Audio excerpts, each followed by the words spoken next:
časy na Rádiu Blaník 4 minuty po půl jedné. Letní slavnosti, tedy poutě Rádia Blaník, jsou za námi. Včera jsme se mohli vidět na poslední, a to na náměstí v Mnichovicích. Jako obvykle jedním z doprovodných programů bylo mobilní nahrávací studio Rádia Blaník, které doslova zbližovalo, tak říkajíc, blanickou rodinu. U mikrofonu se scházeli i lidé, kteří se nikdy předtím neviděli. Potkali se až na naší pouti.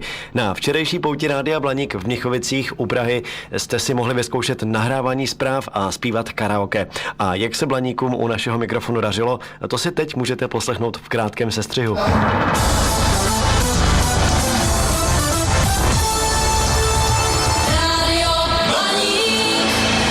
Zprávy. Posloucháte zprávy Rádia Blaník z Mnichovic, od mikrofonu vás zdraví Helťa a Kristýna. Dnes zde bude probíhat Mariánská postprogram Rádia Blaník. Všude jsou atrakce, stánky s občerstvením a doprovodným programem. A na hlavním pódiu vystupují známí umělci. Josef Wagner, Lenka Dostlová nebo skupina Kex. Hezký den vám přeje od mikrofonu Martin Jurů.